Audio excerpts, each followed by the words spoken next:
So again, Jai Hind to everyone and welcome to Only PYQ's YouTube channel. So दोस्तों, this is the video one, right? Video one of फटाफट revision series. जैसा कि मैंने तुम्हें promise करा था कि that we are going to start a new initiative तुम्हारी प्रिपरेशन के लिए, और ये रिवीजन सीरीज अब स्टार्ट हो चुका है, जिसमें पहला सब्जेक्ट जो टच करा है वो है हमारा मोस्ट इंपॉर्टेंट साइंस का सब्जेक्ट। और लेट मी टेल यू, देखो मुझे ना एस्पिरेंट्स की काफ़ी क्वेरीज आ रही थी कि सर ज्योग्राफी से स्टार्ट करो, राइट? और कुछ कह रहे थे कि सर नहीं, साइंस से ही स्टार्ट करो। और मैंने दोनों की ही डिमांड्स को कंसिडर करते हुए ये डिसाइड करा है कि that we will start both subject, दोनों सब्जेक्ट को टच करेंगे। तो वीडियो इस तरह से रहेगा, जैसे आज साइंस का वीडियो अपलोड हुआ है तो नेक्स्ट वीडियो जो आएगा वो ज्योग्राफी का मोस्ट इंपॉर्टेंट कोई पर्टिकुलर टॉपिक होगा जो कवर करेंगे। तो ऐसे ही एक लिमिटेड टाइम फ्रेम में तुम्हारे दोनों सब्जेक्ट मैं यहाँ पे क्या करा दूंगा, कंप्लीट, राइट? अब एक और चीज़, अब देखो तुम अगर ये फटाफट रिवीजन सीरीज़ को बहुत थॉरोली फॉलो करने वाले हो ना, तो तुम्हें 3 स्टेप्स ऐसे हैं जो मैं तुम्हें बताने वाला हूँ, और तुम्हें वो हर वीडियो को स्टार्ट करने से पहले तुम्हें फॉलो करने हैं। 3 स्टेप्स टू फॉलो, ठीक है? पहला स्टेप, तुम्हारी एनसीईआरटी तुम्हारी टेबल पे होनी चाहिए, क्योंकि मैं तुम्हें डायरेक्ट एनसीईआरटी से पढ़ाने वाला हूँ। तो एनसीईआरटी या तो पीडीएफ से पढ़ो या तो एनसीईआरटी की तुम्हारे पास बुक हो, doesn't matter, but I want कि वीडियो के साथ साथ एनसीईआरटी तुम्हारी ओपन हो डेस्क पर। दूसरी चीज़, वीडियो के साथ साथ मैं तुम्हें पीवाईक्यूज दिखाऊंगा, राइट? वो तुम्हें क्या करना है, वीडियो को पॉज करना है और सॉल्व करना है, और सिर्फ सॉल्व नहीं करना, उसका आंसर मुझे कॉमेंट बॉक्स में बताना है, right? This is step 2 complete. अब स्टेप 3 क्या करना है, जब ये वीडियो कंप्लीट हो जाएगा ना, जब तुम ये लेक्चर पूरा देख लोगे, तो मेरी तरफ से ये प्रॉमिस है कि तुम्हारा जो कॉन्फिडेंस है इस पर्टिकुलर टॉपिक पे वो हो जाएगा स्काई टचिंग, राइट? और फिर उसके बाद तुम्हें ओपन करना है only PYQs Telegram channel, right? क्यों? क्योंकि यहाँ पे तुम्हें रेस्ट ऑफ द पीवाईक्यूज मिलेंगे, और वो तुम्हें क्या करना है, सॉल्व। और फिर सॉल्व करके वहाँ पे तुम्हें टेलीग्राम चैनल, दिस इज, देखो ये है ओनली पीवाईक्यूज टेलीग्राम चैनल, काफ़ी एस्पिरेंट्स ने ज्वाइन कर लिया है। अगर तुमने इसको ज्वाइन नहीं करा है तो जाके डिस्क्रिप्शन बॉक्स या पिन कमेंट में लिंक देख सकते हो और जाके इस चैनल को ज्वाइन कर सकते हो। तो रेस्ट ऑफ द पीवाईक्यूज इस पर्टिकुलर टॉपिक के तुम्हें इसी चैनल पर मिलने वाले हैं, तो वहाँ पे चैनल पर जाके क्या करना, सॉल्व करना, ठीक है? तो ये 3 स्टेप्स तुम्हें फॉलो करने हैं हर वीडियो में। जब भी तुम फटाफट रिवीजन सीरीज़ की वीडियो देखोगे तो वो 3 स्टेप्स फॉलो करोगे तभी मज़ा आएगा, और ये 3 स्टेप जब पूरे कर लोगे तो you can say proudly and confidently कि तुम्हारा वो पर्टिकुलर टॉपिक क्या हो चुका है, कंप्लीट एंड रेडी। अब इसके बाद अगर यूपीएससी कोई भी क्वेश्चन पूछता है ना, तो तुम्हारे अंदर इतना कॉन्फिडेंस होगा, तुम उसको उस पर्टिकुलर टॉपिक से क्वेश्चन गलत नहीं करके आओगे, राइट? सो मूविंग फॉरवर्ड, तो अगर तुमने इस चैनल को ज्वाइन नहीं करा है तो ज्वाइन कर लो, ठीक है? वेरी इंपॉर्टेंट टेलीग्राम चैनल तुम्हारी प्रिपरेशन के लिए। दूसरा, अगर प्रथम अस्त्र से रिगार्डिंग तुम्हें कोई भी क्वेरी चाहिए, this is your ultimate PYQ source, ठीक है? और इसमें तुम्हें 6 पीवाईक्यूज बुक्स मिलने वाली हैं, और इससे रिगार्डिंग तुम्हें कोई भी क्वेरी हो तो तुम मेरे यहाँ पे व्हाट्सएप नंबर 8860288368 पर क्या कर सकते हो, मुझे मैसेज ड्रॉप कर सकते हो। So here we are going to start, और ये है class 10th, this is class 10th का चैप्टर 4, और चैप्टर 4 का नाम है कार्बन एंड कंपाउंड। उसमें तुम्हें एक टॉपिक मिलेगा which is very very important topic, diamond and graphite,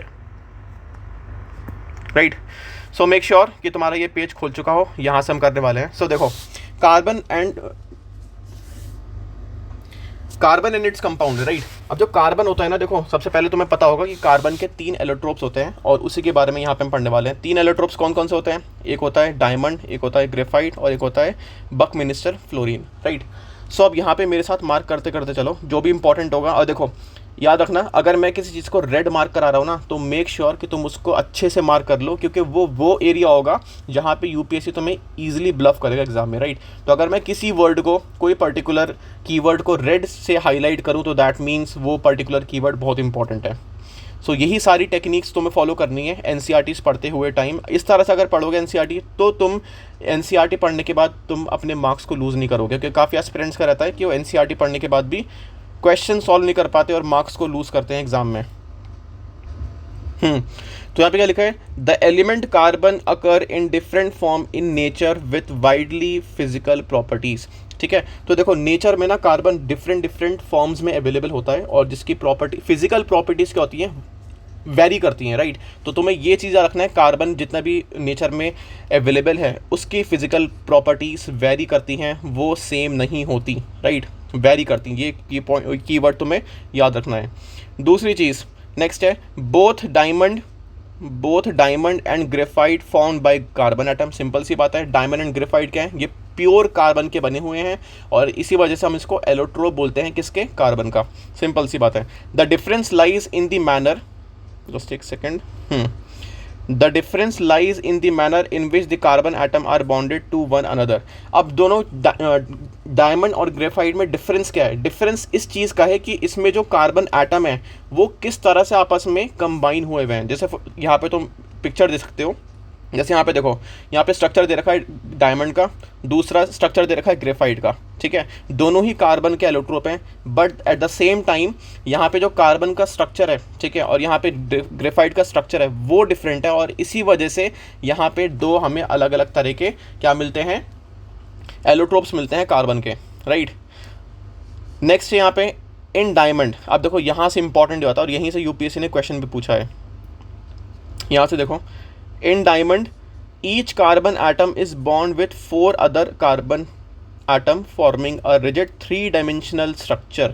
तो डायमंड की अगर बात करें तो डायमंड में क्या होता है, यहाँ पे जो कार्बन एटम होता है, एक कार्बन एटम, जस्ट यहाँ पे देखो, एक जो कार्बन एटम है ये रहा, ये किससे कनेक्टेड है, ये 4 अदर कार्बन से कनेक्टेड है, ठीक है। तो यहाँ पे तुम देखोगे, जैसे ये एक कार्बन है, दिस इज कार्बन, तो यहाँ पे 1 2 3 4, तो डायमंड में क्या होता है, एक कार्बन एटम वो 4 अदर कार्बन एटम से कनेक्ट होता है, और इस तरह से कार्बन का स्ट्रक्चर, डायमंड का स्ट्रक्चर फॉर्म होता है, ठीक है, राइट। अब नेक्स्ट है ग्रेफाइट का, देखो तुम ग्रेफाइट के बारे में क्या लिखा है, in graphite each carbon atom is bond to 3 other carbon atom in the same plane giving a hexagonal array, right. अब यहाँ पे जो कीवर्ड है हेक्सागोनल एरे, इसको मार्क कर लो, एक ये इंपॉर्टेंट है। दूसरी चीज़ तुम्हें डिफरेंस ये पता होना चाहिए, डायमंड में क्या है, डायमंड में यहाँ पे एक कार्बन 4 से कनेक्टेड होता है, राइट, और ग्रेफाइट में क्या होता है, एक ग्रेफाइट 3 से कनेक्टेड होता है, राइट। और एक डिफरेंस याद रखना, कार्बन डायमंड में क्या होता है, हर डायमंड में क्या होता है, सिंगल बॉन्ड, राइट। तुम यहाँ पे देख सकते हो डायमंड का स्ट्रक्चर, सबका क्या है, सिंगल बॉन्ड है। लेकिन अगर तुम स्ट्रक्चर देखोगे ग्रेफाइट का, तो ग्रेफाइट के स्ट्रक्चर में तुम्हें दिखेगा कि यहाँ पे एक बॉन्ड क्या होगा, डबल बॉन्ड होगा, राइट, क्योंकि जब 3 से कनेक्टेड है तो कार्बन को 4 बॉन्ड चाहिए होता है, और तो चौथा जो बॉन्ड है वो किससे कवर होता है, जब वो एक बॉन्ड क्या करता है, जब डबल बॉन्ड बना लेता है, राइट। तो ये तुम्हें डिफरेंस याद होना चाहिए ग्रेफाइट का और डायमंड का। नेक्स्ट है, one of these bond is a double bond, right. तो यहाँ पे देखो लिखा हुआ भी, one of these bond is a double bond, यहाँ पे ग्रेफाइट की बात कर रहा है, और इस वजह से क्या होती है, ग्रेफाइट में वैलेंसी क्या होती है, सेटिस्फाई होती है कार्बन की। तो graphite structure is found by the hexagonal array, very very important. तो यहाँ पे हेक्सागोनल एरे को मार्क करो, being placed in layer one above the other, right. तो तुम्हें मैंने यहाँ पे डायमंड और ग्रेफाइट का स्ट्रक्चर बताया कि किस तरह से डायमंड का स्ट्रक्चर बनता है और किस तरह से ग्रेफाइट का स्ट्रक्चर बनता है, राइट। फिर से मैं डिफरेंस बता रहा हूँ, डायमंड में क्या है, हर एक carbon atom 4 other carbon atom से कनेक्टेड होगा, और यहाँ पे सारा क्या होता है, बॉन्ड, सिंगल बॉन्ड, राइट। और ग्रेफाइट की अगर बात करें, ग्रेफाइट में क्या होगा, यहाँ पर एक कार्बन क्या होता है, 3 से कनेक्टेड होता है, और उसमें एक बॉन्ड क्या होगा, वो होगा डबल बॉन्ड। तो तुम्हें ये डिफरेंस याद रखना है, राइट। अब जब इतना पढ़ लिया है तो ये क्वेश्चन सॉल्व करो जो CDS 2 2023 में अभी रिसेंटली यूपीएससी ने पूछा है।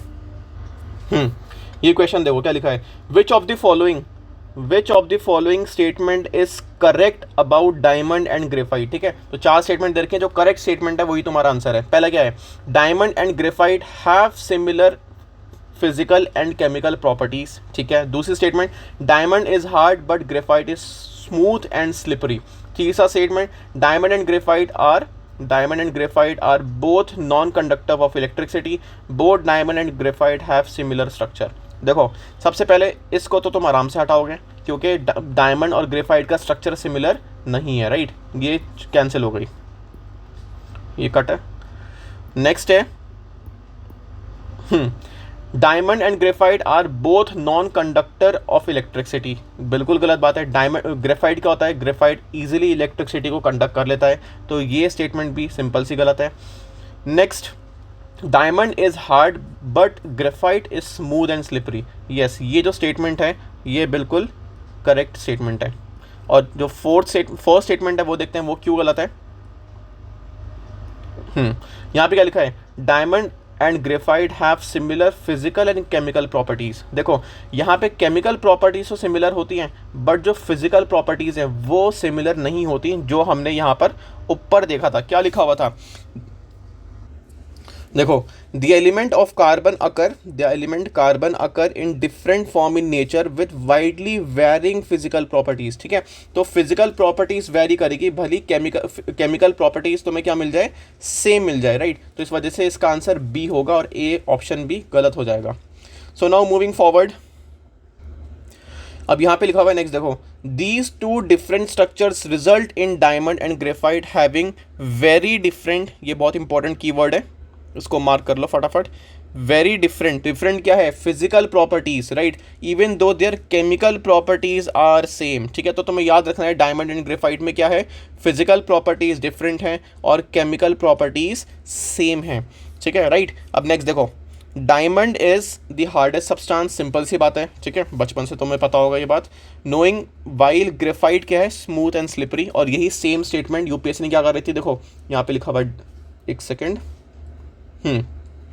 यही सेम चीज लिखी हुई है, diamond is hard but graphite smooth and slippery. ठीक है, तो यही सेम स्टेटमेंट यूपीएससी ने यहां से उठा के तुम्हें दे दी है।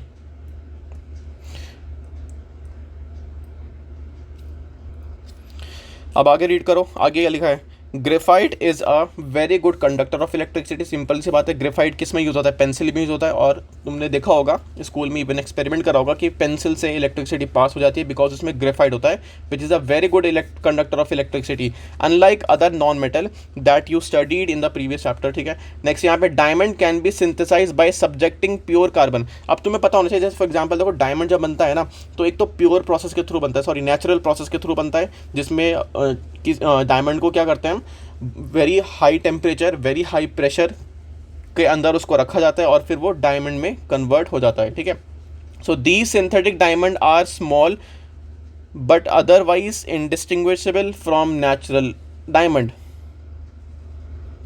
तो यहाँ पे ये कहा जा रहा है इस लाइन में कि जो डायमंड है उसको हम लैब में भी सिंथेसाइज कर सकते हैं, और कंडीशंस क्या रखनी पड़ेगी हमें, वेरी हाई टेम्परेचर। तो तुम्हें ये कीवर्ड याद रखना है, क्या, कौन सा, कि very high pressure and very high temperature, किसके लिए, डायमंड को सिंथेसाइज करने के लिए, राइट। और इसमें तुम्हें एक की पॉइंट ये भी याद रखनी वाली है, जो तुम इसमें इजीली ब्लफ कर सकता है तुम्हें यूपीएससी, कि जो सिंथेटिक डायमंड होता है ना, आर्टिफिशियल लैब मेड डायमंड होता है, वो होता तो छोटा है, लेकिन उसकी जो प्रॉपर्टीज़ होती हैं और जो दिखने का जो उसका स्ट्रक्चर होता है, वो नेचुरल डायमंड से बिल्कुल क्या होता है, इनडिस्टिंग्विबल होता है। ठीक है, आप पहचान नहीं पाओगे कि ये लैब ग्रोन डायमंड है या फिर नेचुरल डायमंड है, राइट।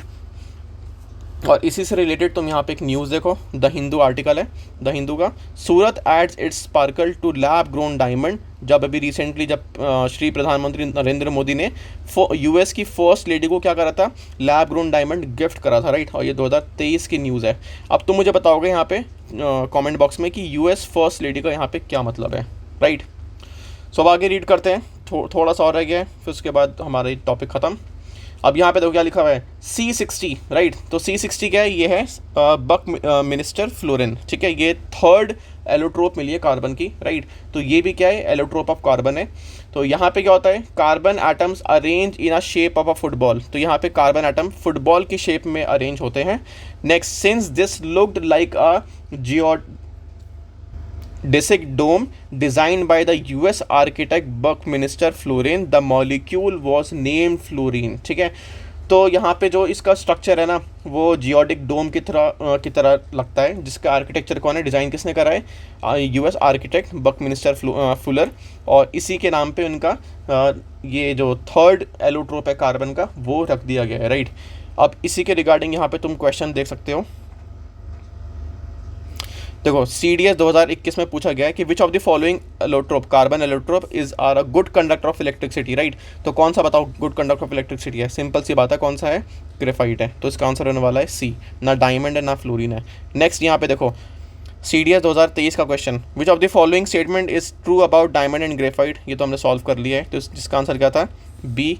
नेक्स्ट CISF LDC का क्वेश्चन देखो क्या लिखा हुआ है, graphite is a good conductor of electricity, it is because of its. अब बताओ यहाँ पर ग्रेफाइट गुड कंडक्टर है इलेक्ट्रिसिटी का, तो इसके पीछे का रीजन क्या है? हेग्स। तो इसका आंसर तुम मुझे कमेंट बॉक्स में बताओगे, इसका आंसर मैं नहीं बता रहा तुम्हें इस वीडियो में। अब नेक्स्ट है CAPF 2023 का क्वेश्चन देखो, the common element in graphite, fluorine, diamond and graphene, ठीक है। तो 4 चीज़ें दी यहाँ पे, ग्रेफाइट, फ्लोरीन, डायमंड और ग्रेफीन, ठीक है। तो इसमें कॉमन एलिमेंट कौन सा था? सिंपल सी बात है, कार्बन। अब देखो ग्रेफीन तो यहाँ पे नहीं लिखा हुआ है, यहाँ पे जब ये NCERT पढ़ी इसमें ग्रेफीन नहीं है, लेकिन मैं तुम्हें ओनली PYQ टेलीग्राम चैनल पर ग्रेफीन से रिलेटेड PYQ ड्रॉप करूंगा, तो उसको तुम सॉल्व करना, राइट। अब तुम देख सकते हो, देखो CAPF में भी क्वेश्चन पूछा है, CISF में भी क्वेश्चन पूछा, CDS में रिसेंटली क्वेश्चन पूछा, अगेन CDS में क्वेश्चन पूछा। अब यहाँ पे और क्वेश्चन सॉल्व करने, तो यहाँ पे देखो CDS 2018 का question, which of the following is not true और the form of carbon known as diamond, it is harder than graphite. Simple सी बात है, येस, डायमंड क्या होता है? ग्रेफाइट से हार्डर होता है। It contains the same percentage of carbon as graphite, ये भी ठीक है। Next, it is better electric conductor than graphite, नहीं, जो डायमंड है वो इलेक्ट्रिसिटी कंडक्ट नहीं कर सकता, और यही हमारी स्टेटमेंट क्या होती है? गलत, और यही हमारा आंसर। नेक्स्ट देखो CDS 2015 का क्वेश्चन क्या लिखा है, which of the following is not true, याद रखना नॉट ट्रू पूछा है about diamond. Each carbon atom is link to 4 other carbon atom, yes, तो मैंने तुम्हें बताया अभी कि एक कार्बन एटम दूसरे 4 कार्बन एटम से कनेक्टेड होता है। नेक्स्ट, 3 डायमेंशनल नेटवर्क बनाता है, येस, 3D स्ट्रक्चर होता है डायमंड का। It is use as an abrasive for sharpening hard tools. Next, it can be use as a lubricant, नहीं, डायमंड को आप लूब्रिकेंट के तौर पर नहीं यूज़ करते हो, because it is not slippery as graphite, ठीक है। ग्रेफाइट को हम यूज़ करते हैं as a lubricant but not diamond, ठीक है। और ये स्टेटमेंट सी ठीक है, और इसका आंसर होने वाला है नॉट ट्रू, जो ये था option D, right. So this is the lecture. अब इससे रिगार्डिंग अगर तुम्हें कोई भी डाउट हो, स्टिल अगर तुम्हें कुछ क्वेरीज वगैरह पूछनी हो तो तुम मेरे कमेंट बॉक्स में या फिर मुझे पर्सनली भी कनेक्ट कर सकते हो। सो नेक्स्ट वीडियो मिलते हैं। नेक्स्ट वीडियो में हम ज्योग्राफी कवर करेंगे। ज्योग्राफी का तुम मुझे टॉपिक डिसाइड करके बता सकते हो, जो भी तुम्हें ज्योग्राफी का टॉपिक कवर कराना हो, वो अगर कमेंट बॉक्स में जो भी मुझे मिलेगा मैं उसी टॉपिक को नेक्स्ट वीडियो ज्योग्राफी का बना दूंगा। सो मिलते हैं नेक्स्ट वीडियो में। जय हिंद।